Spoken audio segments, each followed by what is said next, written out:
Call the meeting to order, please. Have everybody rise. We have the Pledge of Allegiance. I pledge allegiance to the flag of the United States of America and to the republic for which it stands, one nation under God, indivisible, with liberty and justice for all.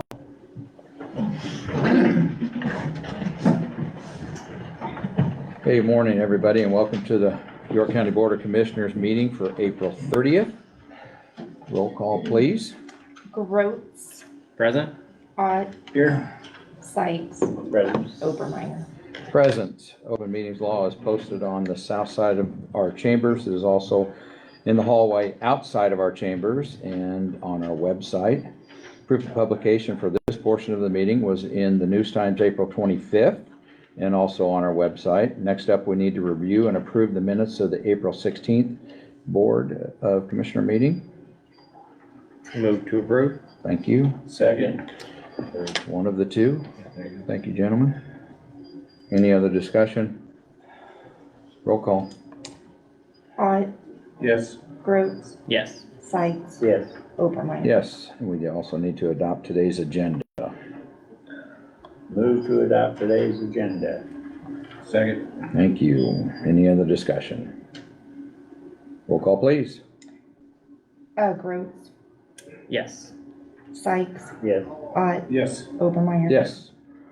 And first up is the officials forum. Anybody would like to speak? Good morning, Harv. Morning. Harv Kine, Highway Superintendent. We are still crack sealing the new pavement. Should be finishing that up this week, I'm hoping. That'll seal up all the overlays that we had just done. Hauling gravel into the county as long as things are working. Blading roads. Bridges. You've been asking about the bridges. Supposedly by the next meeting, they should be here starting. So middle of May is when they're gonna start. They're gonna start on the East Bridge on Road 22. Okay. Do that, then while we're fixing the abutments back, they will move over onto Road 18. Do that bridge, and while we're doing that, they will move back to the west end of Road 22 and do that bridge. Each one of these bridges will take roughly a month to do, so you're looking at June, July, and August of those roads in those areas being closed, so. But hopefully, everything will be open by the time harvest starts and back to normal. So that's kind of the time frame of those bridges. So just a slight inconvenience for irrigating, but they'll be able to get Exactly. around one way or the other, and obviously it'd be good when it's done. Yes, Road 22 is gonna stink just a little bit because you got a dirt mile to the north and a dirt mile to the south, so they're gonna have to take a little longer detour to get around that while that one's closed, but it's just the nature of the beast, so. Okay. Anyway. Any questions this morning? Thanks, Harv. Thanks. Betcha. I assume you're not going anywhere. I am not going anywhere. Highlight of the year's agenda. There you go. Okay, any other officials this morning would like to speak? Seeing none. Public comment. The public at this time can come up and address the commissioners if they'd like on anything.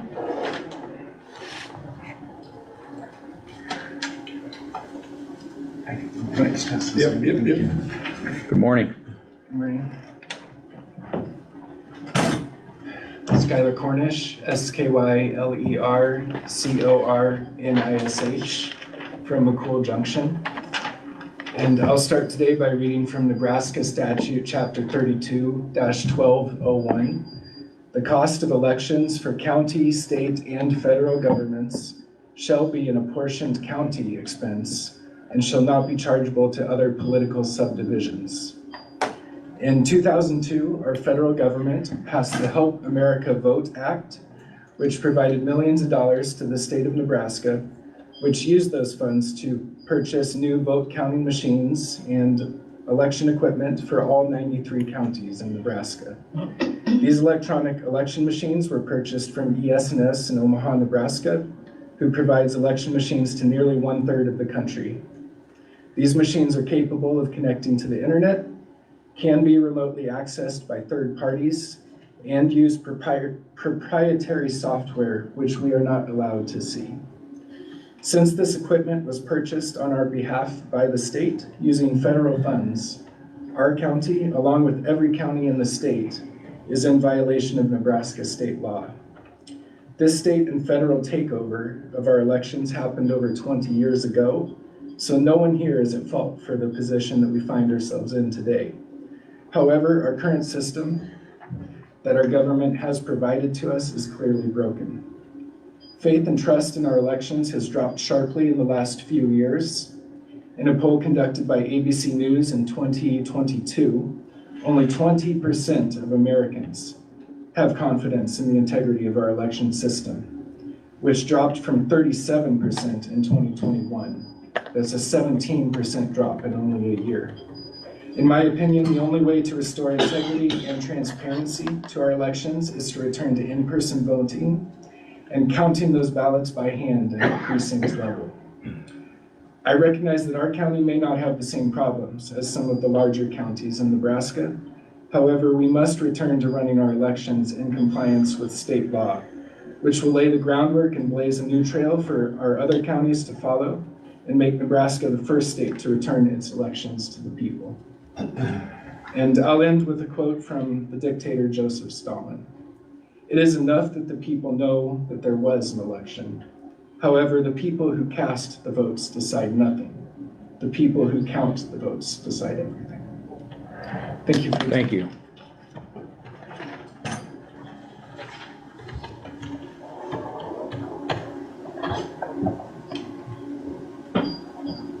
Anybody else from the public this morning?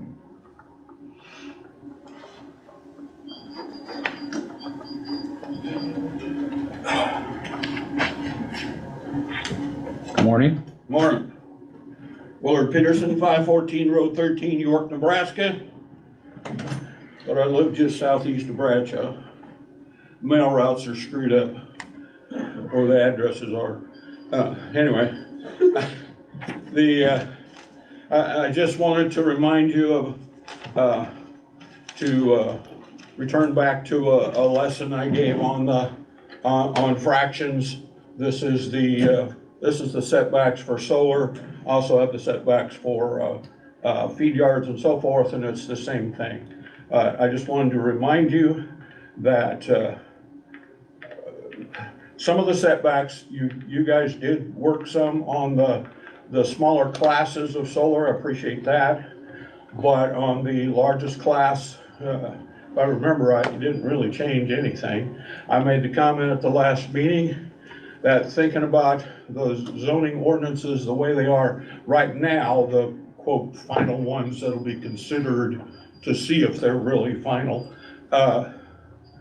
not really much has changed on the class 4s, and I still have not found anything in there that in my head protects the people's rights to do something with their property that they feel is okay. I have not seen anything in there that I think protects those people that want to be in this project. So that's my thoughts this morning. And the other thing is, I don't think you can do anything about this, but there's been a movie at the movie theater that I really wanted to see, and they're having problems with the water. I see they're getting it dug up this morning. But if there's anything you guys can do to speed that process along, I really want to see that movie. So thank you very much. Thanks, Willard.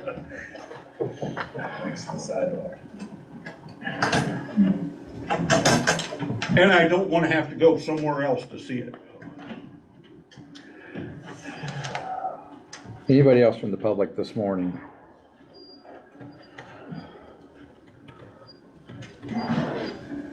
Morning. Good morning.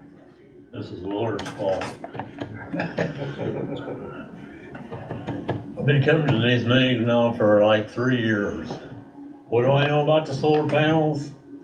And whatever their nameplate capacity is and how much tax money they're gonna raise. Okay, now so it goes through and we get all that money. What do you think the other school districts and the other counties they're gonna be jealous of what you're gonna get? And they're gonna do just like they did with the state aid education. The populated place, the people where the population is gonna take it away from us. Even the ground in the county that is school ground and the school district is supposed to get that money, that goes to the urban areas more than, so we have to raise our property taxes. The other thing is, we don't have a clue how many panels we're gonna have, how many inverters, and then of course they say that the inverters will make about as much noise as a couple hens. Well, we used to raise several hundred hens and we have in a house, chicken house. You go in there and they're clucking and you can hear them. The other thing is, in Sarpy County, I just got done reading about that about 2 weeks ago. The area south of Capehart Road down to Springfield and east of Bellevue, there's 22,000 acres in there. They're gonna take all those 2-lane roads and make them into 4 lanes, and they figure in 30 years, it's gonna be 150,000 people living there. So why doesn't OPPD take half of that and put some solar panels in there? In 30 years when they're shot, then they can take them out and then get to their 150,000 people. But I just don't understand. There's quite a few cases that have gone to the Supreme Court arguing over what you can do with your property and what you can't. Okay, in York, can you put a steel roof on your house or build a steel building? Not very long ago, you couldn't do it. So what's the difference? Well, I gotta tell you one thing, I'm gonna have a lot more fun Friday than I am today. My youngest grandson is gonna be 7 in May. He comes to our house about every day to get on the bus. Today he asked me, Grandpa, he says, I don't have school Friday. Will you take me to the Sutton to the cattle sale? So I'm gonna have a lot of fun Friday. Thank you. Thanks, Jim.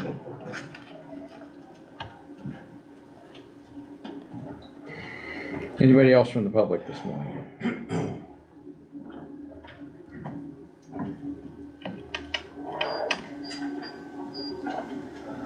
Seeing nobody else get up, we will continue down our agenda. There's no need today for an executive session. There is no general assistance cases, so next up will be payroll and vendor claims.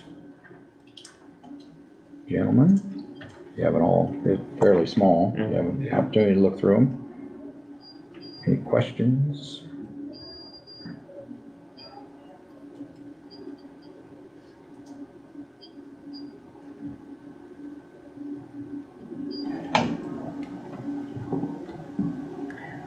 Move to approve payroll and vendor claims. Second. Thank you, gentlemen. Any other discussion? Roll call, please.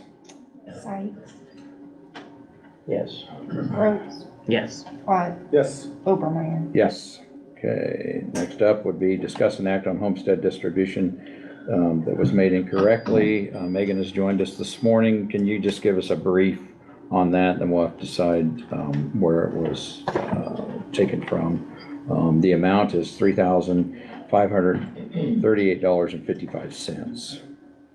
So, Basically, what happened was the Form 458X that gets filled out for homestead exemption by the assessor was filled out incorrectly, and then I approve it, so it got approved incorrectly. So the state didn't give us the amount of money that we needed. So that's where that $3,500 comes in. so then Basically there's, shorted ourselves. right. So we need to come up with some money, and recommendation is obviously to come out of general. I assume that we'll ask it to be moved out of miscellaneous that 970 account, or 970 fund. Anybody have any questions, Megan, while she's up here? So it was an error, and then the state caught it. Yep. And so they're asking us to correct that error. Yep. Any questions?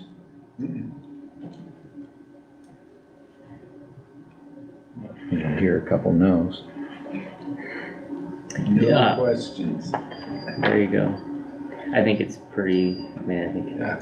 the letter and what Megan just explained, makes sense to Okay, what happened. okay, so we'll need to transfer the, $3,538 and 55 cents. Like I say, it'd be my recommendation that we take it out of miscellaneous miss and, move it to the appropriate fund. Thank you. Sound good? I'd entertain a motion to say so. So moved. Thank you. Second. Thank you. Thanks, Megan. Any other discussion? Roll call, please. Rhodes, Yes. Ott, Yes. Sykes, Yes. Obermeyer. Yes, there is no funding transfers that I'm aware of today.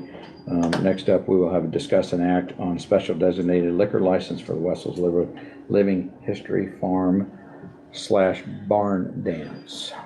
Everybody should have had that in front of them. Sir, if you'd like to come forward and name and address for the record. Yes, my name is David Batty. I live at 501 Beach in York. Wessels Living History Farms, 5520 South Lincoln Avenue in York. We're applying for a liquor license for our June 1st barn dance at the farm. We have the Raw Arrow playing there, which is a group of dentists out of Lincoln that got an appropriately named band name. And the plan is to serve liquor if we can, obtain a license. There will be fencing provided in an area where alcohol will be served. IDs will be checked at the gate going into Wessels Living History Farm. We'll have 2 people stationed there to check IDs. They also, just for tracking attendance purposes as well. I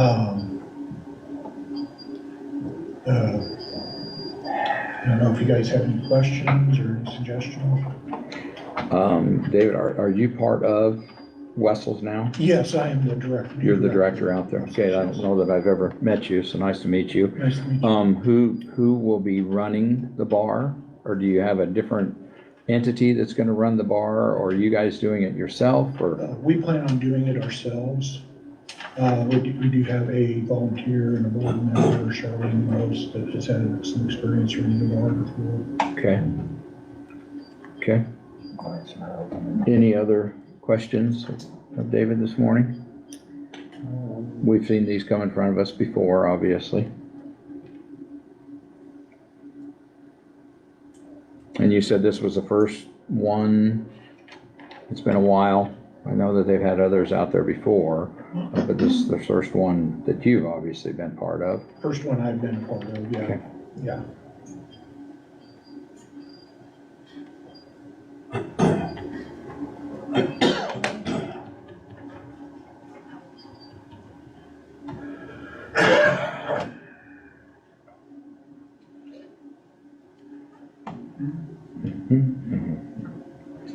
Any questions?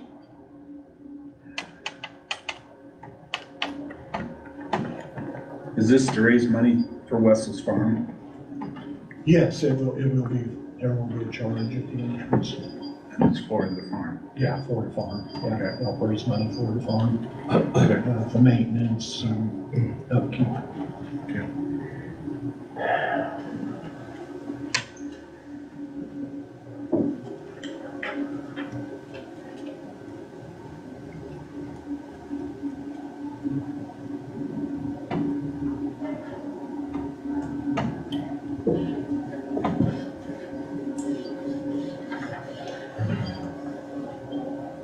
Hearing no other questions, I would entertain a motion if anybody would like to make one.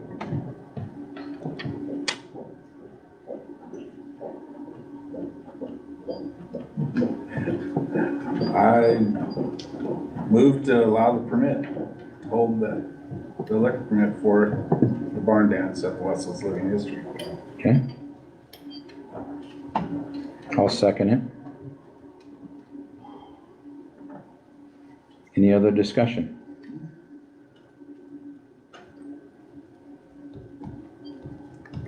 Hearing none, roll call please. Rhodes, Yes. Sykes, Yes. Ott, Yes. Obermeyer. Yes. Good to go. Good luck with your event. Thank you. And remember, June 1st, 7 o'clock. You bet. Thank you. I'll throw in some free advertising. Okay, we've got a few minutes yet before our 9. We have, as you can see, we have some different hearings ahead of us, so we'll jump down the agenda a little bit. And we'll get down to discuss an act on the Davis design. That is the courthouse, what we talked about, the addition on the courthouse. You know, as far as extending the garages out, once again, the paperwork that was, I believe, distributed at the last meeting, had actually 2 pieces to it. We didn't go into a great deal of discussion the last time, but the one piece, and this is just to come up with plans. It isn't going forward, it's coming up, and obviously, last year we tried to have Cal, maintenance supervisor, tried to come up with our own plans, and then that wasn't really received well by the contractors, and we didn't have very many interested. So this would be hiring Davis Design to come up with architectural drawings to extend the garages out. And then the other piece to this would be, seeing how as our last meeting, we just went through the wish to have some more space downstairs, to have an athletic room. We're always out of room. So one thing me and Cal had talked about was squaring off the building in the very southeast corner where it notches out there, just coming up with a plan to square that off and just have an open space, not dedicated to anything, but just square that off. So once again, they will make the designs for us. Their compensation is 7% of what the work would be. If we chose just to do one piece or the other, that's all we would pay as the 7% of that, but we would pay as we go. So as they're developing these, then we're paying for the designs at their hourly rate, and it won't exceed what the project cost was. So that is what we're asking for today, is to come up and get them on board. So at least we can get some plans drawn, and we can see if this is gonna fit into the remainder of our ARPA, what we have left in our ARPA funds. This wouldn't be anything that would be on the property tax, it would be utilizing that. That would use that up. It wouldn't use it up, no, it'd be a little piece of it. How much is in ARPA? Sorry, I don't know. Trick question. Right. Mary, number? I think like 20, so 2360? No, 2580. It's always hard to come up with a number when you're on the spot. It doesn't have to be exact. It's on the other, 85, 2580. year-to-date. We have 1.6. Did you hear that? What was 1.6. 1 point. it? Okay. That was money that was given to us. to use. 2 point, yeah. Yeah. There was over 2 million. Okay. And then, of course, we, through good interest rates, Yep. that's built into there too. Okay. So, as far as the connection to Davis Design, when we did the call center, the young man that worked for Bergen Architects at the time, Steve Severson is his name, he is actually working for Davis Design, and that was kind of the connection, the relationship that we had built with him. We feel comfortable with them. This is a professional service, so as far as this part of it, we do not have to have a number bids or stuff like that. So if there's interest, we will move forward with it. I like I say, if there's definitely a need for more room, and being able to do it on the ARPA dime, not on property tax, seems to be very, very wise. Yeah, I think that we kind of have a rough idea. I mean, everything changes and we know things continue to go up, but based on the rough numbers that we saw, the fee for doing the design won't be terribly high, shouldn't be terribly high. I mean, the high end would probably be 10,000 Mhm. and under that. Right. And all that fee would come out of the ARPA also. Well, if no contractor wants to do it without that. They type really of- like that engineer stamp. Yeah, so it's almost, they're forcing us to. Make a motion that we approve the engagement letter, or Yeah, what did it's, we? well, it's, chairman will need to sign it and get it back to them. So moved. Thank you, Second. thank you. Any other discussion? Mary, roll call please. Sykes, Yes. Rhodes, Yes. Ott, Yes. Obermeyer. Yes. Okay, now, the next one is the discuss and act on the engagement letter from Barron's Tate for the arbitrage, the highway allocation bond. Touched on it last time about the bond money we got in. The federal government says we're only allowed to make so much interest on it, but we also have a spend down period too, as I talked to, I think his name is Mr. Cotaz, is that it? Anyhow, there's a spend down time that if we spend it down quick enough, that money will not be subject to, payback. And essentially, this is any money they deem that we made too much interest, we pay to the federal government. We don't pay, like back to the borrowers or anything like that. So they were estimating the fee at $2,500 to $3,000, depending on how our records were and how easy it was to go through. It should be fairly simple. It went into a fund and then, was expended out of another fund, but it was just transferred directly through to that. So it should be fairly simple, but it is something that I guess with the good interest rates, the federal government obviously probably sees it as a source of revenue that they can go out and collect. And so we really need to get this piece of it done, so. Does it matter what we spend the money on?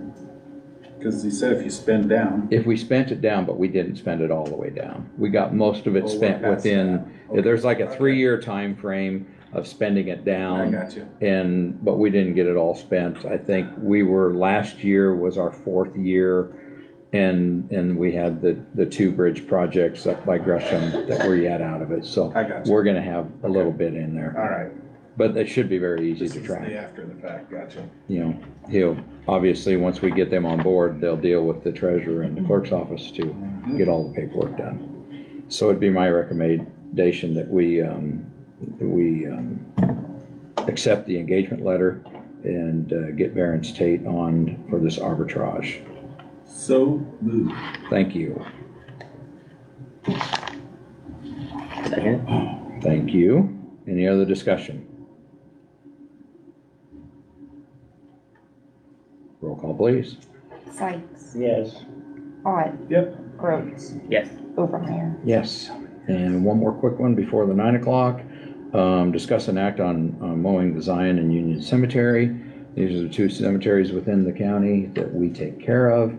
I cannot think of the other one's name right now, but we hire a Mr. Johnson to take care of the one up in the northwest corner of our county, and the one that sits in the southeast along the interstate. Jennifer Higginbotham, Okay. is that one. And we've heard from both of them, and both want to continue to do it, and they'll turn in a bill. At a minimum, they need to do it twice a year, once before Memorial Day, once before Labor Day, but I think both of them mow it on more than that, otherwise it'd be a nightmare to mow this twice a year. So we do need to approve that through a motion. Move to approve the mowing of Zion and Union cemeteries. Thank you, Second. thank you. Any other discussion? Roll call, please. Ott, Yes. Rhodes, Yes. Sykes, Yes. Obermeyer. Yes. Okay, now we are right at 9 o'clock. And at 9 o'clock, we will discuss and act on opening the gravel bids for this next year. That was actually in the paper, looks like April 12th, 19th, and 26th.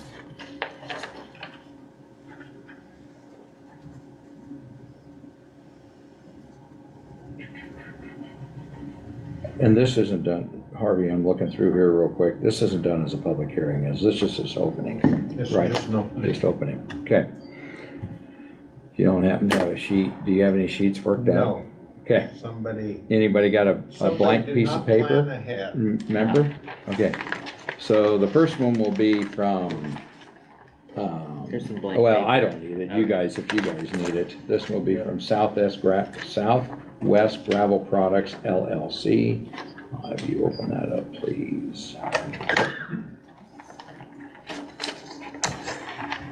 You were so excited to get back here, you forgot the bid tab sheets, huh? Yes. It was not on my mind yesterday, and so therefore this morning it didn't get done. Okay. So they are from Axtell, Nebraska. Have we done business with them before? Yes. Okay. Well, there is a list of them here. So this is for, first off, Brown Township, and that would be $22.25 per ton. Baker, $22.90 per ton. Henderson, $21.84 per ton. Hayes, $22.50 per ton. McFadden, 26 per ton. West Blue, 27.99 per ton. And then FOB Pit 3A gravel is 2109 per ton when available. Mud Rock's 27 per ton. Armor Coat aggregate is 2109 per ton. And sand is 990 per ton. And FOB Kilgore Pit is 1525 per ton. It is 3 miles southwest of Minden I-80 interchange. Then there is also 2 highlighted ones at the bottom, delivered to York County stockpile 2202 per ton, and delivered to Henderson stockpile 2050 per ton. Did you get all that? We got copies of it I'm right here. gonna take copies back to the office anyhow. Okay, that is the first one. Mary, I'll let you dig through these. You want me to just open them up? Yep. Yep, just as we get going. Next one is, looks like it's Overland Sand and Gravel. Yes.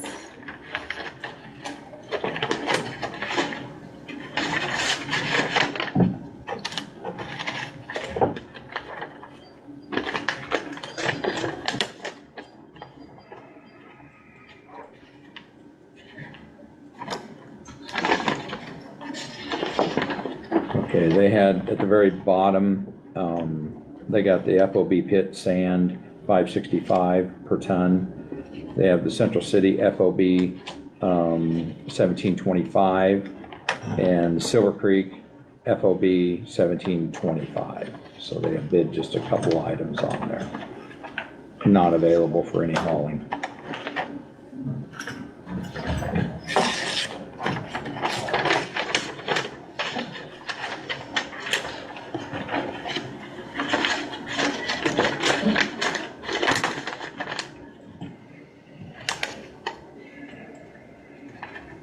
This one's out of Columbus, so I assume it's at Johnson or something.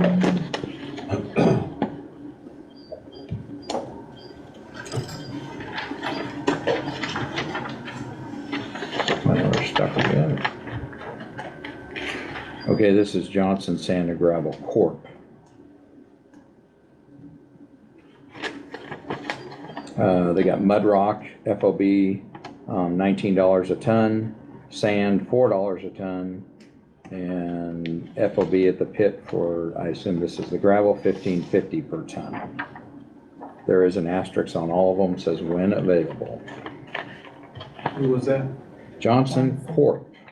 There'll be possibly a couple Johnsons, is Yes, there? there is 2 Johnsons. There's Johnson Trucking and Johnson Sand and Gravel.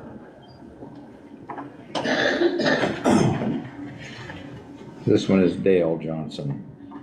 That is the one on the east side of 81, is you just about the time you get to the river up there.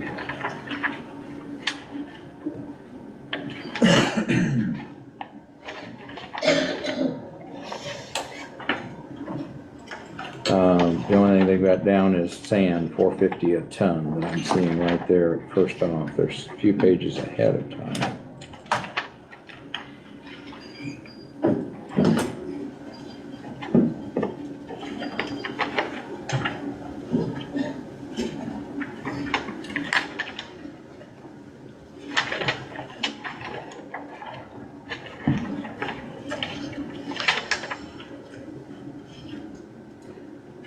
just the sand is all I got listed, Awesome. 450.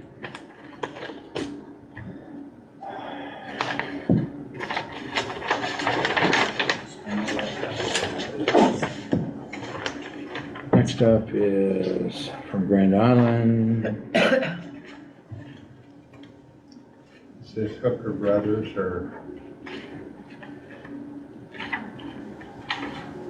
Yep, Hooker Brothers Sand and Gravel. Thank you. They've got mud rock at $12. Do not state, okay, it is, up top it says ton, so I assume that's per ton. Sand is $4. Gravel is FOB at the pit, $13.50. And that is, Gun Barrel Road, wherever that's at, Grand Island. Is that all of them? Yes, sir. That is the extent of the list.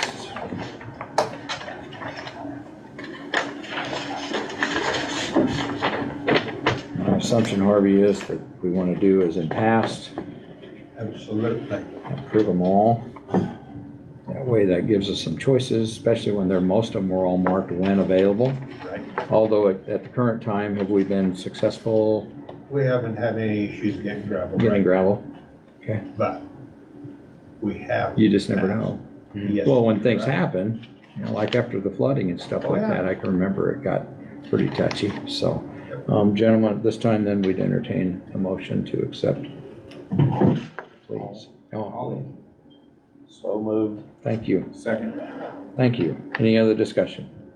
I just have one question, Harvey. Is there any reason somebody would just give us a bid for sand and nothing else? I think they forgot to put something down on the gravel, that's what I would guess. I was gonna say, it didn't make sense. Thank you. That's, Any other discussion? Roll call, please. Rhodes, Yes. Odd, yes. Sykes. Yes. Overmeyer. Yes. Not so bad. I will take them and make copies for the office. You can't have that. I can't have that one? You can't have that. Thanks, Okay. Harv. Thank you. Okay, we got a few minutes before our 9:15 and then our 9:31. So we are kind of cruising down the list here.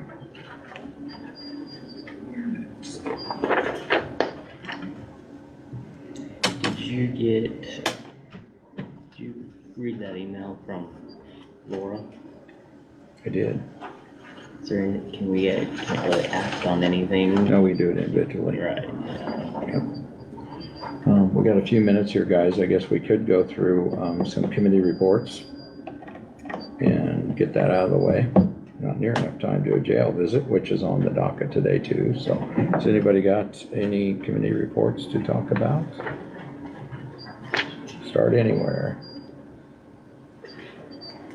I can dive in, I don't have a terrible lot. YCDC will meet this week. And then Harvey and I had discussion this morning, some discussions on different road stabilization products and seeing if we want to do a pilot project on a few roads with some of that stuff. And then we had a discussion on kind of where we want to be with motor graders and if we want to start that process on doing a bid process for motor graders. As in the past, we've traded one and purchased one pretty much every year in a rotation. So if we want to stay on that rotation, it might not hurt to go ahead and start that ball rolling. Motor graders in the past have been fairly hard to, the lead time has been fairly far out. Harvey did say that most of the discussion currently is that it shouldn't take that long this year. There's availability is a little bit shorter, but probably still 3 to 4 months out. So, and you know, I mean, everybody, we all have wants, and some of us have needs. And he mentioned that it might not hurt to think about semis as well. We've got some of the trucks that are getting some age on them. So no commitment to any of that, but just some thoughts of what we might need to do. Did they buy their motor graders brand new or a couple years old? We, in the past, we've bought them brand new. In the last, I don't know, And just number because of I don't know, how many do we have? 14. Yeah. Well, we have 14, I think we actually have 14. We've got 12 zones and then 2 graders that are backup rotate in and used So for they construction. should be new because they need to last quite a long time. Right.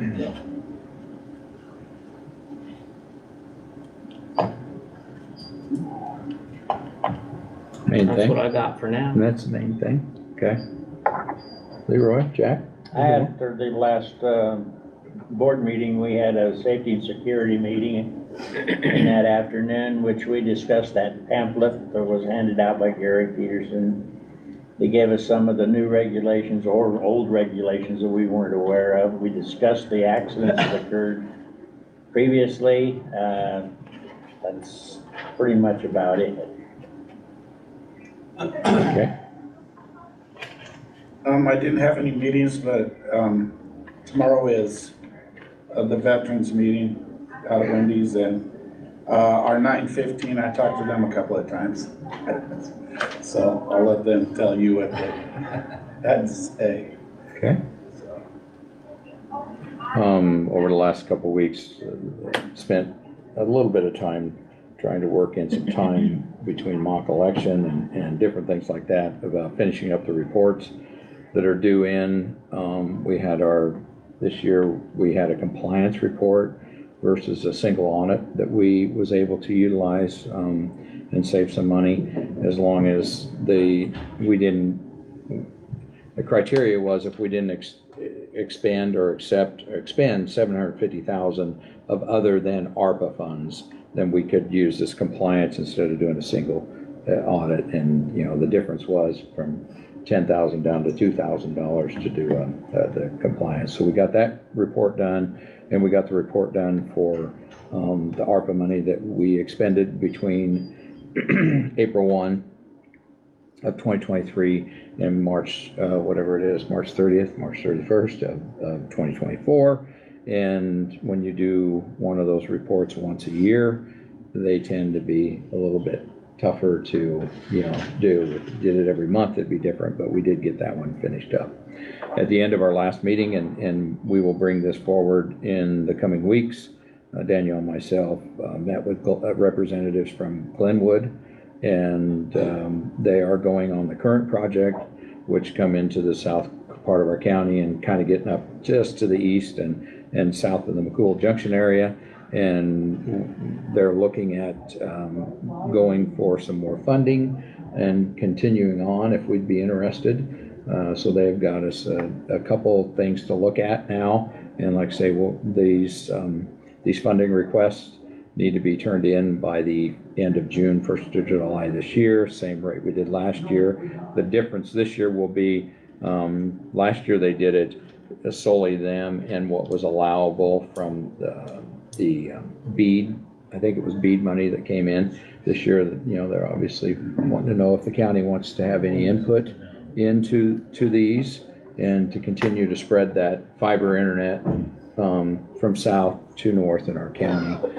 It looked like, I don't know if you've had an opportunity to see the latest one they sent, but it looked like it takes a lot of money because they're burying it, but it really is, it's going to bring some good things to our county as far as fiber internet is concerned. So we'll be talking about that in the coming, like I say, coming weeks. We'll have to make a decision, obviously, prior to June, if we want to expend some of our money that way. And they were here and presented before, right? I'm sorry? They were here before. They were here last, They were, Yeah. yeah, they were here after our last meetings when we went, but it was a Publicly, couple meetings ago is when they were talking They said- about the project getting going. they said they'd be back. Yep, and they were. Okay, at this time, it is a couple minutes after 9:15, so we will meet with the gentleman in the front row. I've got Pat Kreifels. Yes, good morning. Okay, good morning. And whoever is with you, Matt? Yes. Is that Matt? Okay. I'm Matt. Name and address for the for the record, please, as you guys are going to speak. So I'm Matt Kosick, 441 Hazelwood Drive, Lincoln, Nebraska. Thank you. And just to warn you gentlemen too, we do have this doesn't mean you gotta be done by 9:30. We have a 9:30 public hearing. Okay. And so if we have to break away from that to do the public hearing, then we can come back to you also. We will not be kicking you out Yes. by any means. Well, I will be brief. As mentioned, Matt Kosick. I'm the CEO of APACE. We are of the Region 5 world. APACE is the developmental disability provider. First off, I want to extend our sympathy and condolences on the passing of Commissioner Baer. Thank you. We were taken by surprise, and I'm sure you guys were as well. So we've had such good support from York County. I want to welcome Leroy to now serving on our board. So so talk about three things here today. One, just a year in review. And so the handout, the cover page, just kind of an overview of what we've done over the past year. Things are good in APACE. And for the record, we did change our name. So there's that confusion there. We did change our name last September. So go by APACE now. The first page inside the handout here talks about just our impact here in York County. Overall, we support about 750 individuals with developmental disabilities in Southeast Nebraska. We've got about 760 employees. Here in York County, we serve just under 40 individuals, and we've got just over 40 employees living in the county. The next page in the packet is in regards to our county funding.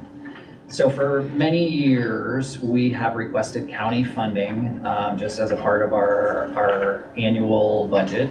When our organization started in 1973, the counties and the state were our only funding options. Since that time, our funding model has changed.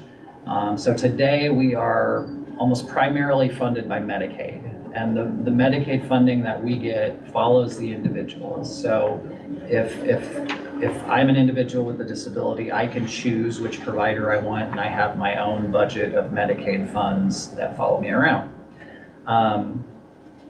As a result of this, we would like to make the change. So in the past, we requested county funds. I'd like to not request county funds moving forward, so we can conform closer to that funding model.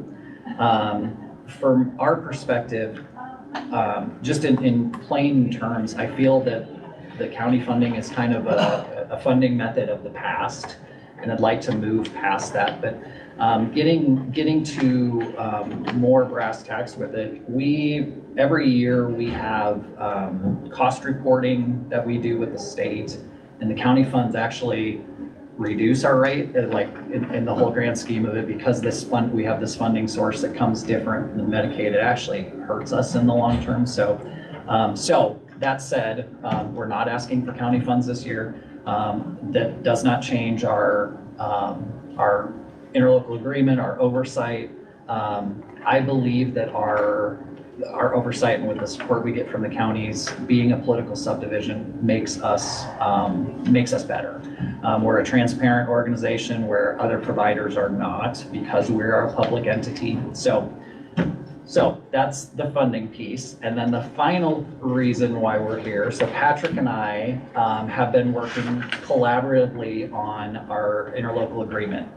The current interlocal agreement that we're working under is one document for both entities. So it's one document for both Region 5 Services / APACE, and then one agreement for Region 5 Systems.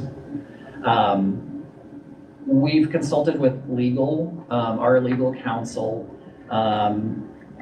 One, we wanted to look at this document and just bring it into modern day get it current. It's the current version is 2009, is based on 2009. So we wanted to get it current with modern day statutes. But then additionally, we've developed 2 separate agreements so that a PACE would have one interlocal agreement and Region 5 Systems would have its own interlocal agreement. And so Patrick and I, his team, my team, both of our legal counsels have been working on drafting this agreement, which the PACE version is the last page, or the last 2 pages in there.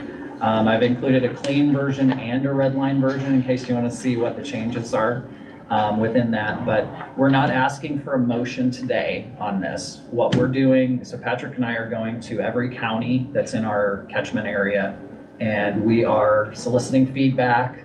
We wanted to bring this in front of all the boards so that everybody has an opportunity to read through. The document itself is not controversial.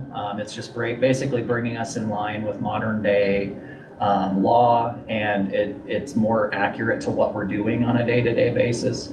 But I would recommend county attorneys taking a look at it, and if they have any feedback to share that with us within the next 30 days. In about September is when we believe we'll come back to the board and then ask for a motion. We'll come to our board first. We'll ask our board to approve the final version once we have all the feedback, and then we will ask the counties to implement it then after that in September. So now it's just more informational, kind of explaining what we're doing and getting everybody up to speed on that. So Okay. that's all I have from my side. How much time do we have? He's kind of a hard act to follow. I know. Especially no funding request. Wow. Well, I think it's gonna work out perfect because he reduced and I'm gonna ask you to sustain. We have time to move the Region 5 Systems, the behavioral health piece. So I'm Patrick Kreifels with Region 5 Systems. I'm the regional administrator. My address is 1645 N Street, Lincoln, Nebraska, 68508. And in your packets that I'm going to hand out, if I can approach. You bet. There you go. Yes. Thank you. You're welcome. So the first thing in the packet that I'd like to discuss, sorry about that, is the county match. So just to refresh everyone, here you go, Matt. Refresh everyone's memory. Last year, we reduced the county match because the legislature did not sustain a 10.3 million and reduced the appropriations to the region by 10.3 million. So when I came out last year, we did reduce your county match. This year, the Appropriations Committee reduced the behavioral health aid budget by another 15 million statewide. And what we're asking in that county match document, looks like this, is that you just sustain and hold the line. So for York, it'd be 35,000. By statute, your required match would be 28,000. So that's a variance of about $7,000. You know, what you have available to you and the other documents is I've outlined this long sheet right here. You can see how many people or encounters are served by York County.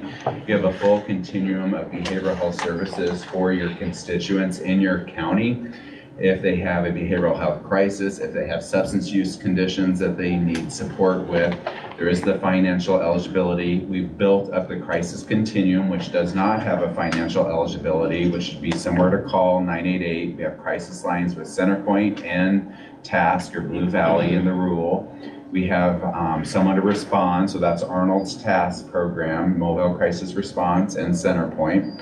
And we are building the Somewhere to Go, and that is the Adult Voluntary Crisis Center, which the board awarded that to the Integrated Behavioral Health Services, and that's a crisis stabilization voluntary. And for youth and families, it'll be Square One. Lancaster County dedicated $6 million of ARPA funds to the capital construction for the Square One, and that's open to all 16 counties, so your county can access that, the families. And they also devoted $2.4 million to the Adult Voluntary Crisis Center. Lancaster County is taking the position on the county match that they are going to sustain their match, but only if all counties sustain their match. So I'm hopeful that you all will sustain the match so that we can continue. You can see Lancaster County's contribution is $800,000. I also put in here this short sheet right here is just some of the crisis continuum and some of the services that your residents have access for that crisis continuum. And we also are offering rental assistance vouchers to about 5 individuals from your county as well. Like a PACE, Region 5 Systems interlocal agreements in there, a clean version, red line version for your information. And there's just some information there about poverty rates. The last thing I wanted to talk about, or a couple things, the Stepping Up initiative. I heard you talk about going to the jail to have a visit. So we have hired Wendy Baumeister, and it's on the back of this sheet right here. And she is working to reduce the number of people with mental illnesses that are booked in jail, increase connections to treatment, and reduce the length of time people with mental health challenges spend in jail, and reduce the return. So that's her whole goal. She will meet with your jail administrators and set up some of these metrics and try to talk about some of the service issues or dearth amount of services within your county, and see if there's something that we can do about that. And then there's our annual report for your reference. I'm not going to go through it because I know we're short on time. But any questions for me, and how do you feel about sustaining that county match? I mean, can we count on your county to continue to sustain? No increase, just hold the line. Well, I would say at this current time, we get started on our budget next month. In a day's time is next month, but we will definitely put that figure into that budget. Thank you. And we'll see how everything plays out. They being legislature didn't quite get the tax reform done that they wanted, but that cap that they were gonna put in place obviously is probably still out there somewhere. We're just not sure where yet. Right. So I don't know that we will automatically throw it out. But you'll get funding, and we'll put that funding piece in there, I think, for right now. Thank And then we'll know more. Yeah. We do appreciate when you bring somebody with that cuts funding. It was intentional for Matt to go first. I'm gonna be honest. I have one question. Yes. We have 2 minutes, you have 2 minutes. Okay. On this big long blue sheet, Yes. it's got all the counties. Yes. What's the not available category? It's at the very end, after York. That is like if the provider didn't register, or maybe a person didn't want to disclose what county they were from or their address. Okay. Yeah, Gotcha. didn't get collected. Oh, so we don't know which one of these they were from. Right. Thank you. Yes, Thanks. yes, good question. So does anybody have any other questions? And if we do, we can, like I say, you can stick around. We're not Thank picking you you. I out. think we're good. I appreciate the time. And Leroy, thanks for agreeing to sit on the board. And we'll see you at the May 13th in Lincoln at our office. It's in my phone. All right. Thank you. Thank you very Thank you, much. gentlemen. Have a good day.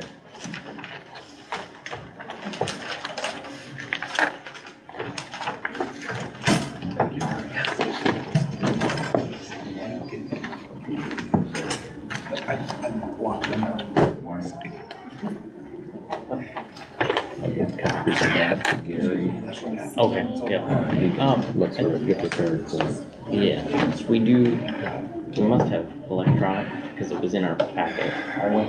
Yes. So, yeah. Okay, it is right at 9:30, and it was advertised in the York News Times to hold a public hearing concerning reimbursement. This is one of those things that we find out as we go to continue education and different things like that. State statute 132202 defines, and I will not read it in whole, but it defines that we can reimburse elected and appointed officials and employees for education, like going to meetings and different, but we need to adopt a policy. We can also have like awards for these employees, not to max out $50 per employee, And once again, these are things that we have been doing in the past. We send people to NERMA, to NACO, to the call center. They go to their different ones. I know that Nate with our zoning went to the annual meetings in March. The county attorney's office has done different things. So basically what we need to do is we need to formulate a policy, which I have talked to the county attorney's office about doing, and replicate to 13-2202. And so that is the public hearing we will open up now for the public to talk to. And once that is closed, then we will take up the agenda item, which is discuss an act on reimbursement to county employees for training and awards banquets. So at this point in time, the public hearing is open. Anybody that wishes to step forward and speak to this item, they may at this particular time.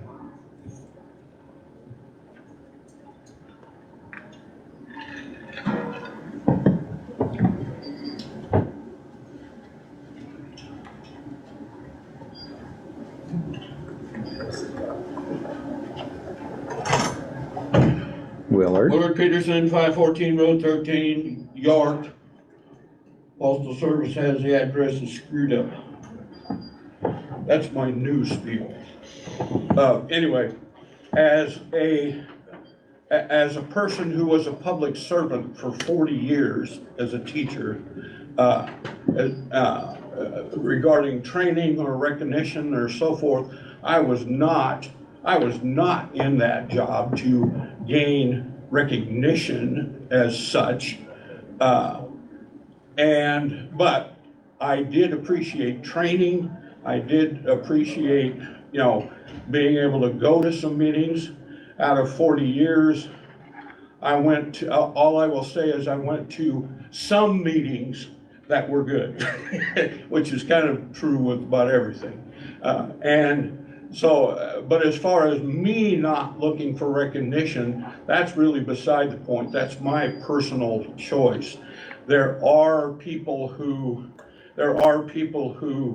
kind of need that recognition or whatever, and that's fine, and I have no problem with that. So I think it is important with these public servants that we're talking about, for them to have an opportunity to get some training and to acknowledge some of those people. So do it.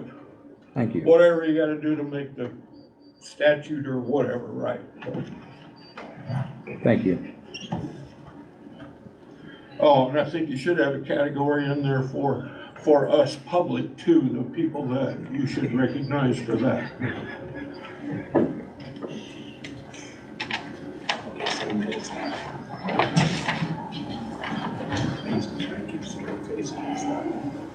Anybody else from the public at this point in time?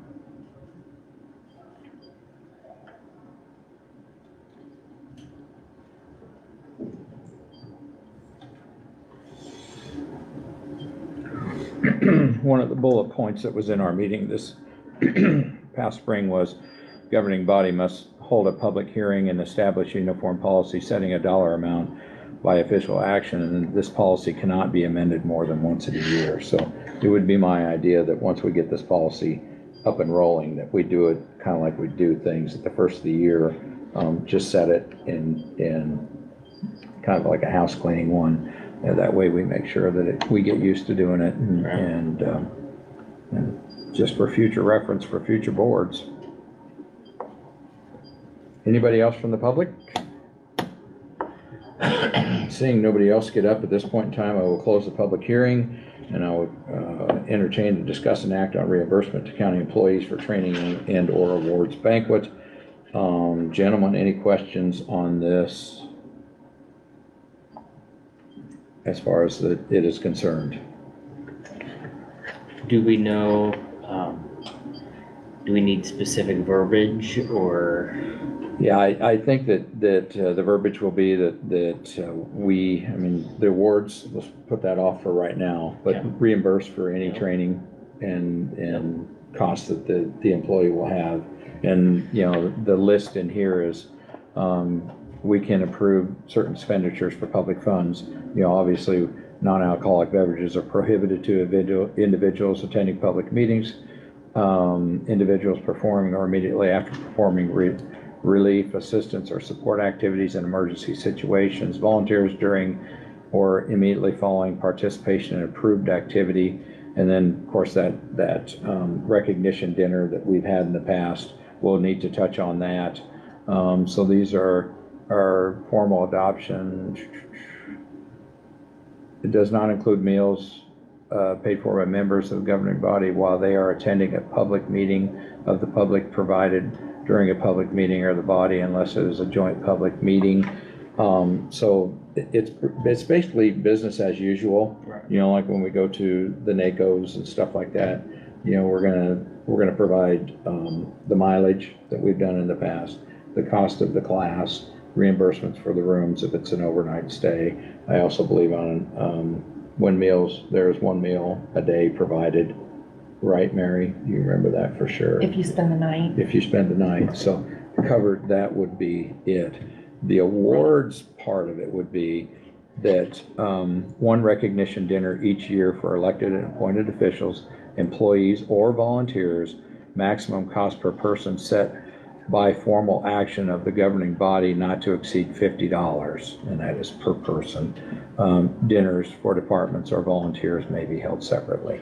So that we can handle differently, just to say, you know, that can happen at up to a $50, up to, not saying it had to be, but up to a $50. I think what we've done in the past, you know, attendance has been somewhat low, and usually it's somewhere around, I don't know, $15 a plate is what we've spent, so it isn't, yeah. Right. And like last year, we had it in April, and we had it at the Aging Services Building, so we're not renting another facility or anything like that, so.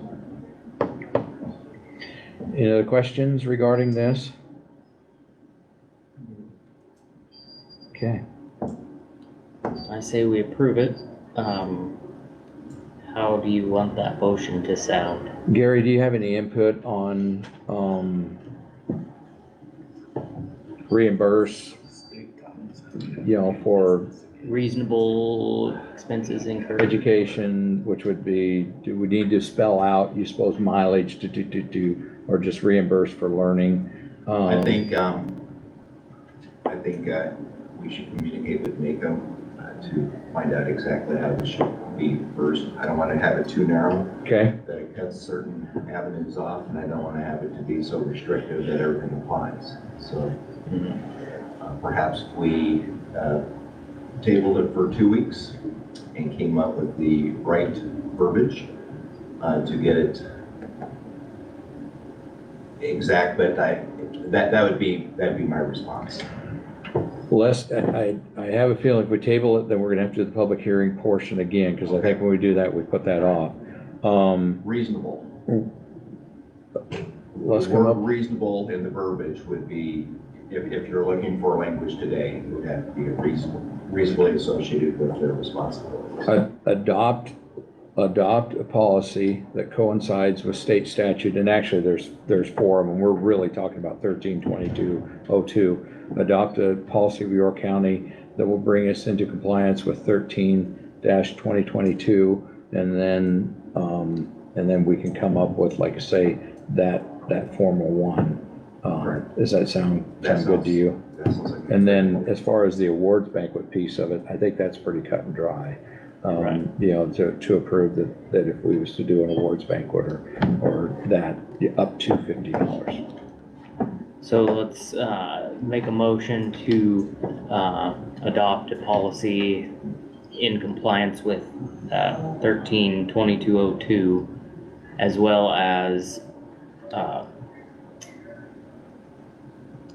adopt a policy for an awards recognition banquet not to exceed $50 per employee. Thank you. I'm sorry. It's employee, Oh, employee. it's elected, appointed, employee, or volunteer. That sound all right to Include you? all of them. Okay, thank you. Second. Thank you. Any other discussion? Mm-mm. Roll call, please. Ott, Yes. Rhodes, Yes. Sykes, Yes. Overmeyer. Yes. Okay, that does. Mary, do you see anything I missed? No. Except for the jail. Is it? We, When is, we have a 10 a.m. Board equalization, and we do have a quarterly jail visit. We could go burn through the jail quick, get that done out of the way, and then come back and do our 10 a.m. Board equalization. At this point in time, we will recess and do our quarterly obligation to the jail. We should be back within 20 minutes to do the other. Okay.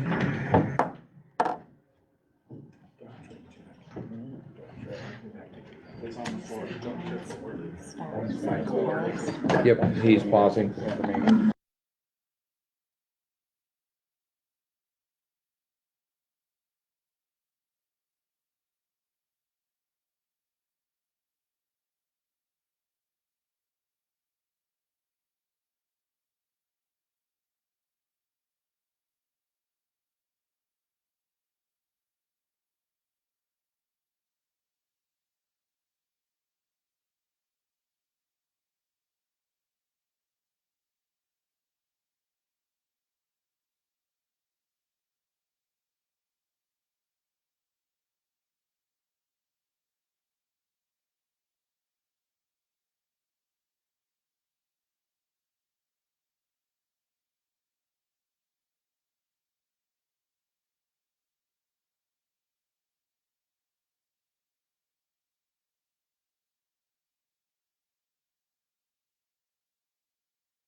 Oh, I gotta go.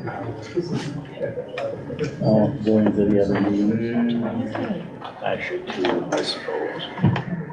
Okay, at this point in time, we're gonna come out of our recess from Board of Commissioners, and we are going to convene as a Board of Equalization. So, roll call, please. Groves, Here. Ott, Here. Sykes, Yes. Obermeyer. Here, open meetings law is publicized on the south side of our chambers. It is in the hallway outside of our chambers. It once again is on our website. Proof of publication for this meeting was, that all disappeared on me. Was there more than one day, Kurt? It was a public hearing, That I don't know. What can I put out for that? the public hearings. It was on our website. Sorry, I did put those. It's probably with the notice for the other. She's being efficient. Okay, April 25th for the Board of Equalization, and the public hearing was April 19th, the way it looks. Okay, so, next up, we need to review and approve the minutes of our April 16th Board of Equalization meeting. So moved. Thank you. Second. Thank you. Any other discussion? Roll call, please. Ott, Yes. Sykes, Yes.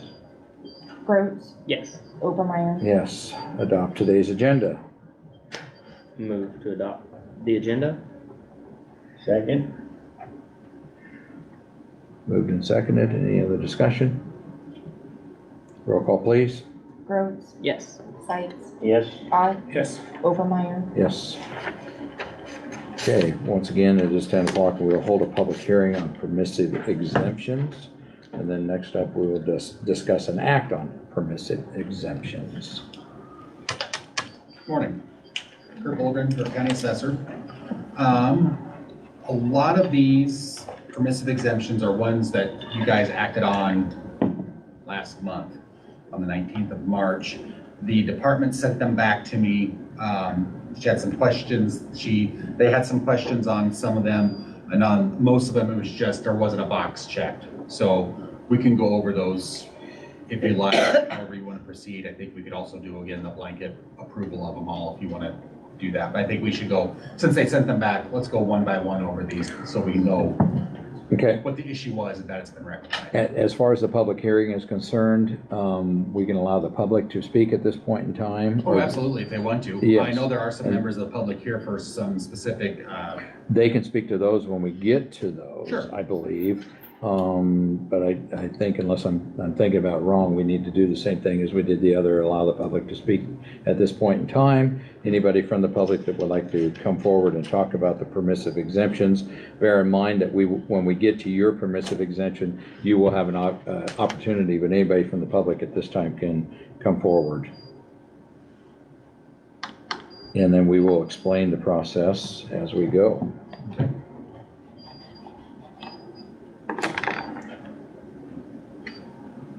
If I see nobody get up, I will move on from the public hearing and we will get to the discuss and act.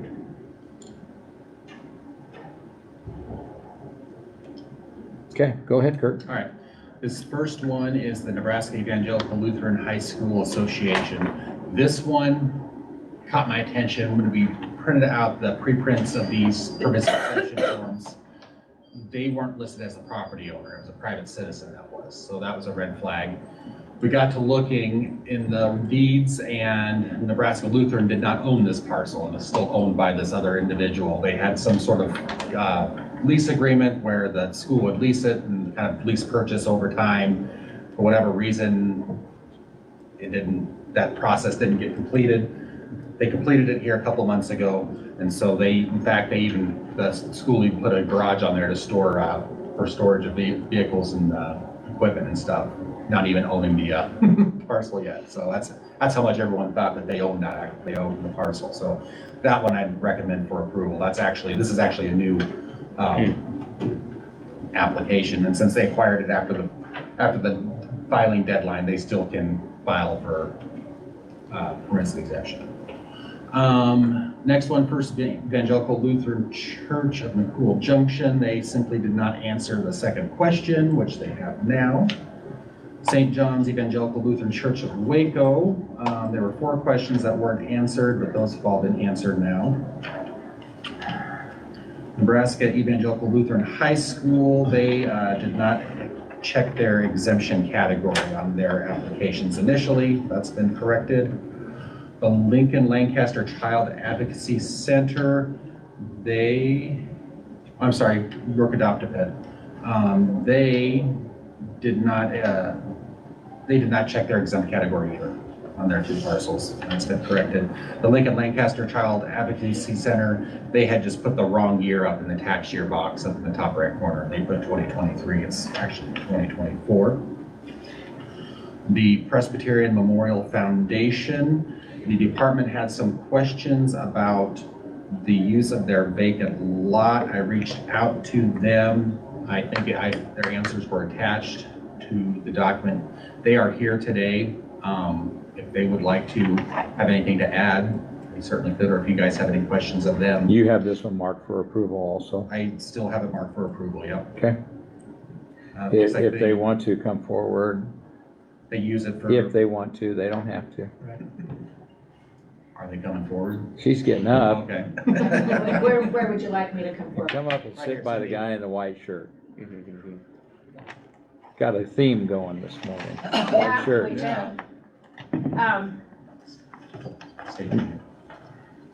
I'm Cindy Niebuhr. I'm the treasurer's secretary for Okay. the Memorial Foundation. And what had happened was our pastor had retired. New pastor came on board, and the exemption form kind of floated around the church office. It finally arrived in my box in February. I immediately filled out the form, called Kurt to find out what's going to happen now, if we'd still be eligible. So he responded, and I let him know what we were using the vacant lot for. Okay. Any It questions? was just an oversight on our part. No one knew that I was supposed to get the form to fill it out. Unfortunately, with those organizations, as people come and go. Well, they do, and they work part-time, and we have volunteers, and it just didn't Understand. get to me soon enough, so. Okay, thank you for coming. Okay, Kurt, that one you marked for approval? Yep. All of these that you've stated so far, you've marked for Yeah, approval. did you guys have any more questions on that one? There's the email that Cindy had sent that detailed what they use that vacant lot for, which that satisfied that for me again. The Gresham Community Club, they had a couple parcels. The department had some questions about the uses there. They sent back their response for that, and I'm satisfied by that. First United Methodist Church of York, the department was questioning the use of their vacant lot as a community garden. They sent the answers back to me. There's a gentleman here today with the First United Methodist Church. If you have any questions for him. So you have it, there we go. Nothing to say? They've been answered. I'm Thank you. satisfied with I'm satisfied with the answer they gave me on that, so. Okay, Okay, Mosaic Housing Corp, they did get back to me on a few of these here. You'll see on their application for parcel number 930003403, they are no longer serving individuals in healthcare at this location. So that is one that we can go ahead, or you guys can go ahead and deny that one, that application. Since they're asking for it to be denied, so I don't think we can really go against that wish. So if you guys, that's one, if you want to set that aside for denial, go ahead and do that.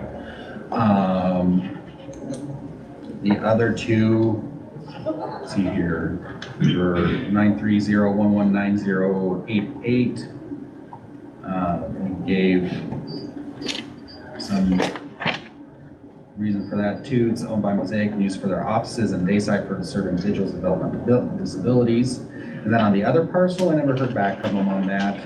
I would recommend you still go ahead and approve that one. That's still my recommendation. Okay, And that's the one that 930147774.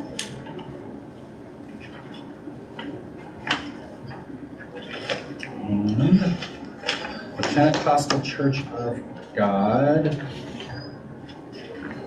Department's questions, they said type of organization was not checked. I did. It's a religious organization. I've called and called and called and called them, left voicemails, and no one gets back to me. It's a religious organization. But again, no one was responding to me on that one, so I just don't know if they're still holding church services there. I Googled them and it said they were temporarily closed. I don't know if that was just because of the business hours or if they're not operating it as a church anymore. I'm not sure, but I would still recommend that for approval. The Department of Revenue will probably look at these again, I'm guessing, since they sent them back once. And go over that again. okay. So that's the first batch. Any comments? I think that we could go by a motion. We pull the one parcel by Mosaic, which was numbered 93-000-3403. Pull that one out, then the rest of them we can group, approve.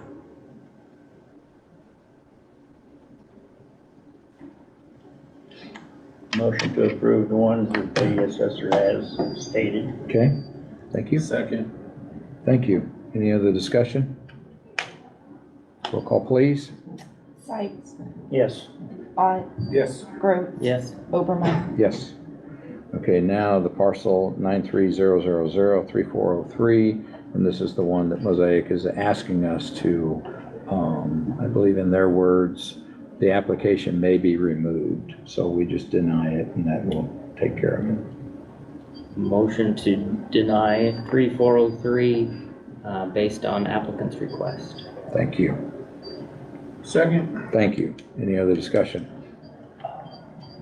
Roll call, please. Gross, Yes. Ott, Yes. Sykes, Yes. Obermeyer. Yes.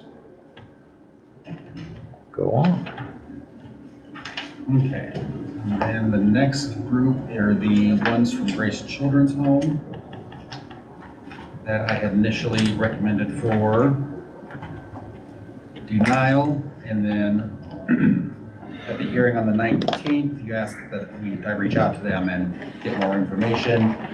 I sent you their forms again, and then the letter I sent to Grace Children's Home, and then a response from their attorney. Sorry about all the reading. And they also included their articles of incorporation. What else did they? I think that was it. So.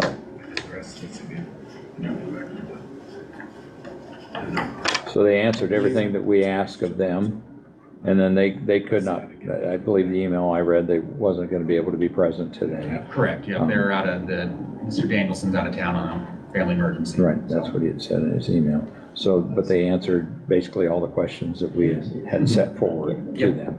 Yep. Okay, Daniel, did you have I something? was just gonna say, have you changed your recommendation on any of these? I'm just gonna let you guys make a decision on this. And just so you're aware too, because talking with folks at the Department of Revenue, because the assessor recommended denial on these, if the board should go ahead and approve them, which is fine, it's your guys' decision to do that. Usually the department will take a look at those because there was I don't wanna say disagreement or Sure, right. differences of opinion on that. So they'll probably take a look at it anyways, my guess. So, but I think it helps now that there's all this information involved with it or included with it now that the department can come up to not the department per se, but at least Turk can come up to a good conclusion on it, so. Sure. And should we decide to deny these, they do have the option to take it to Turk and. Yes, yep, they have an appeal, there's an appeal process involved with these, just like evaluation protests. I can't remember I need to have 30 days maybe, but don't quote me on that. 424, got her. But And just to refresh memory, this isn't all of Grace Children's Homes properties. We did approve some of their properties. Correct, yep. These are the ones that were denied. Yep. By the assessor. Yep. Well, lack of Recommended for lack of denial. information. That power rests with you guys. Yep. Okay, any discussion regarding this, gentlemen? Well, I guess to me that they did answer all the questions. I don't know if everybody took the opportunity to read all the way through that, but they did answer all the questions that was put forward to them, and they look like they are doing it. As Curtis said, it looks like that this will be reviewed again by the state. But personally, I would recommend that we approve across the board. It seemed like, to me, they gave good plausible answers for everything that was asked of them. There are a few that I do question. Some of the houses that are housing individuals, I think, to me, seems like a little bit of a gray area.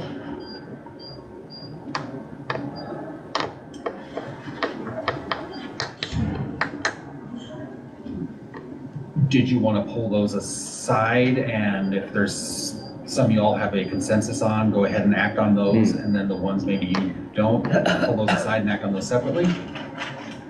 Can I ask what the gray area would be? Let's see if I can find it was the ones where like staff members are living there. Let's see. There's one, let's see, 3.4 has a bunch of houses. Are you referring to the letter from the attorney? Right, yeah.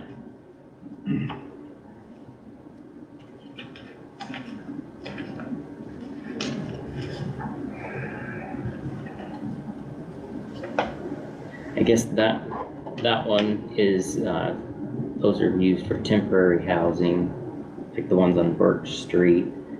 Let's see if I should have highlighted the ones that I.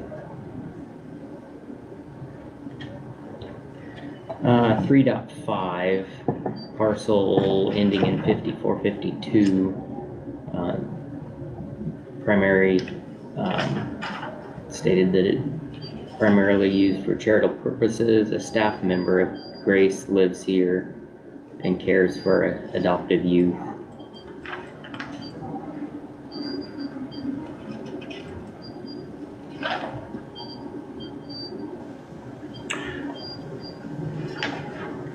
And how do we view that differently than a church that has a parsonage? Or the college, York University, that has housing that their people live in, that we have already approved. Right. That would be where I stand on it, is Yep. we've already done this. You know, and I know parsonage are fewer than what they used to be, but currently the church I belong to, we have a parsonage that the pastor lives in, and it's exempt. You know, and like I say, I think they're getting less and less of them. Sure, But, right. that is, to me, a piece of it, that if we're approving it someplace else, that's the only Right. part that I would say is how are we looking at this one differently than we would have stuff that we've already approved?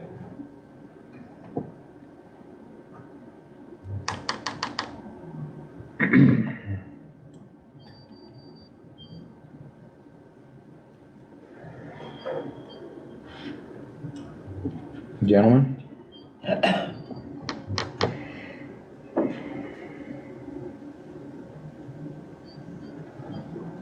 But it's up to us. We can take them as we want.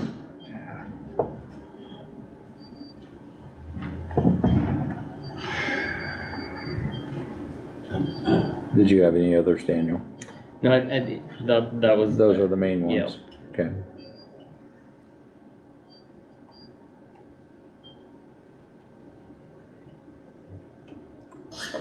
Are the families that live in those employees?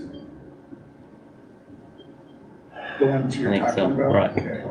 Or volunteers, or Mhm. I think that one of them, that he was here that day, he explained that that was a setup for people that were essentially, for some reason or another, homeless at the time, you know, whether something happened to their house or whatever, so.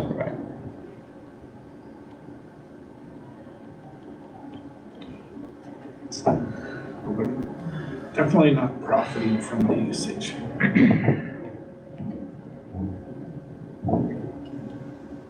Well, I'd make a motion that we approve the permissive exemptions for Grace, based on the answers that they and their attorney put forward.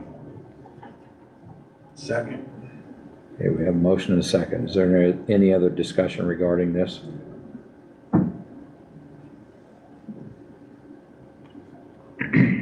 Hearing none, roll call please. Obermeyer, Yes. Ott, Yes. Gross, No, Sykes. No, Okay. Motion fails. so do we have to have another motion? I don't know that it's gonna go anywhere. Right. I reached out to the department this morning and asked them what would happen if the board decided to deny their applications. And what happens then is they go back on the tax rules. They have the opportunity to appeal that decision. And then if Turk should decide, yeah, they should be exempt, then we would put it back to exempt. They'd order me to make them exempt then. Now, that said, there are Turk cases on permissive exemptions that are 4 years old that they still haven't acted on yet. Now, when it comes down to a tie like this, I'm not sure what happens, but I can certainly reach out to them. If you wanted, Kurt, give me timeframes. June, what, these have to be done? by June 1st. Okay, so we have 2 meetings in May. We should be full staff by the 14th. Needs a public hearing again, Yep, 10-day notice sent to applicants. so we could actually entertain this, see, the first meeting's 14th, election day, second meeting would be 28th, we'd be full staffed. Okay. We would get a firm decision then. Right. As long as they don't know what I'm Does saying. that sound? I mean, we've already revisited it, you know, some that we approved, we had to reapprove, so, you know, there would be no problem with us obviously redoing just the Grace at that. Absolutely, yes, that would be all we would take out, it'd be the Grace ones. I would recommend that's what we do then. We shoot for that 28th and look at these again with a full staff of 5 commissioners. And then it's definitely a yes or a no. Right now, it didn't pass. Right. Right. Yeah, and 14-day notices, or excuse me, 10-day notices a warning. Okay. So Does we make that work. that complicate anything for your office whatsoever? No, And of course just not, that Mr. way Chairman. I didn't think it would. Okay, is there anything else that you wanted to touch on? Yeah, the Turk conducted statewide equalization, or started to. They changed the format of this year so that each county had a preliminary hearing via Zoom with the commission. We had ours yesterday and it went well. What they do is they review the research and opinions that are handed down by the property tax administrator. And I could certainly forward you guys the one she did for York County. I'll just do that when I go back to the office here. She didn't have any recommendations. We were within range on the values that we set for ag, residential, and commercial. At the preliminary hearings, they said that's where they decided this year every county does one, and then if they want to have a show cause at a later date, they would do that. And there were some counties that had a show cause to pretty much show the commission how they got to their values and why their values should be what they are. And then that gives the commission the opportunity then to say, okay, you got to go up or down, and the commission always has to go the middle of the range. So we don't have to do that, so we're good. Also, yesterday, the clerk brought me the Department of Revenue, just so you guys are aware, are appealing your decision on the permissive exemption that you granted to the Yorkshire Playhouse. They don't feel that it meets all the qualifications for a permissive exemption. So what that means is you guys will be before Turk on this one. Don't know when, like I said, there's cases that are 4 years old that they still haven't made a decision on. They're talking with other assessors or looking at the email chains yesterday in the last week or so. There's a lot of these community playhouses, community theaters that are, the department's really looking at this year. Did you tell me, Kurt, there's also like movie theaters in some small towns that are all Yes. volunteer? Yes, we're fortunate where we have a, pretty good, well-running theater here. You get to some smaller towns where it's all volunteer staff that are working those things. It's maybe owned by a community foundation. The department feels like maybe those don't meet the qualifications for permissive exemptions, charitable, educational, whatnot. So, so going forward, they will notify all the parties involved when their hearing will be. But at that time, board and your attorney will go to Turk on that, and then I'm sure the Yorkshire Playhouse will probably want to hire some counsel to go to Turk as well. But I have no idea when that'll be because, like I said, there's some backlog there yet. I want to make you aware of that. So when they stay in the status that we've approved until they have their hearing? Yes. And then at that point in time, their status could be changed and retro back or whatever? Absolutely, yep, so they will stay exempt until Turk tells me otherwise. Okay. And if they decide they shouldn't be, Turk will send me an order saying reverse that, so. Okay. Or I'm not sure how that goes exactly, but yeah. Anything else this morning? No, had enough. I think. Okay, we will plan on the May 28th to revisit those from Grace. Then, just to make sure we cover our bases well on that. Anything else for the Board of Equalization? We will adjourn as a Board of Equalization. We will go back and finish up as a Board of Commissioners. The only thing I wanted to add to the committee reports is obviously the 14th is election day. That's usually a very busy day for the clerk's office, so that will also be the first day for hopefully a new commissioner, that of which the filing deadline is tomorrow, and looks like there's a handful that have applied. Tomorrow or today? I thought today, 30th, yes, yeah, today, right. sorry. Yep, End of the month, 30th. So that is today, and once again, there's a handful, and that date, I believe, was May 8th is when those will take place. And thank you to the deputy sitting in today and taking over for Kelly. And one last thing was Nathan and myself did meet with a gentleman from David City, and that is regarding its Marvin Planning Consultants. And this is regarding our comp plan, and this will be being brought forward next month also to help us get going on our comp plan. So that is going to be interesting how that all ties in with what we're doing with zoning and everything. Very interesting guy that we talked to. So anybody have anything else? One thing that we forgot to mention, this week is National Small Business Week. Next week is Economic Development Week. So there's a few events going on in the community.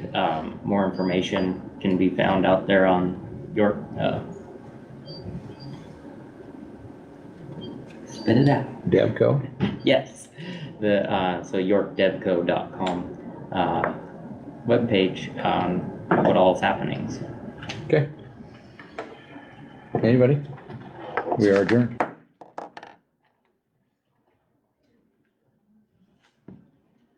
Did you get that?